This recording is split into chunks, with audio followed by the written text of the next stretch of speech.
Good morning. Still reading the book The Real Wealth by Dr. Sam Adeyemi. Today we are starting from Redefining Wealth. The human mind is powerful. It has the capacity to design, invent, and innovate. So your wealth is tied to the use of your mind. I heard this story many years ago. A man was coming from the area where a crusade had just been held, and on the way he met armed robbers. They pointed a gun at him and said, "Your money or your life?" He said, "I'm sorry, I don't have either. I'm just coming from a crusade. They asked us to give an offering there, and I gave all the money on me." And at the end of the service, the evangelist asked who wanted to give their lives to Christ. And I gave my life to Christ. So I don't have money and I don't have my life. We can only imagine that the armed robbers were left scratching their heads. Now let's move on to defining or redefining wealth. When we understand what wealth is, we define wealth more by the intangible than the tangible. That is where many have mixed it because they've been trying to build wealth on the wrong foundation.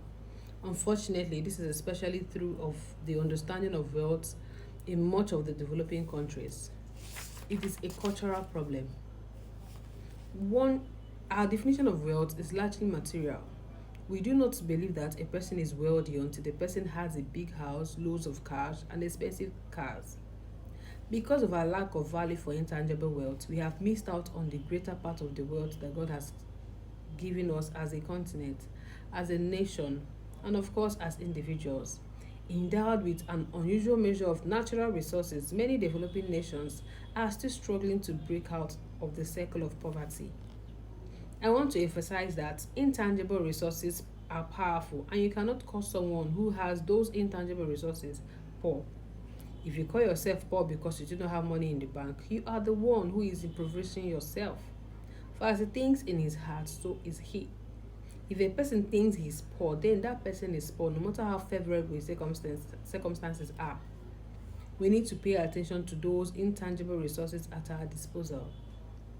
Earlier on, I asked the question, how much did God have when He created the world? What resources did He use in creating the world? He had nothing but His thoughts, and He spoke His word. Thoughts are powerful resources. If you know that you do not joke with your capacity to think, one of the greatest investments you can make in this life is to invest in your ability to think. This is because, to a large extent, the greatest resources you will use to create your wealth will come in the form of thoughts. There are countries that value ideas as intellectual property. Why?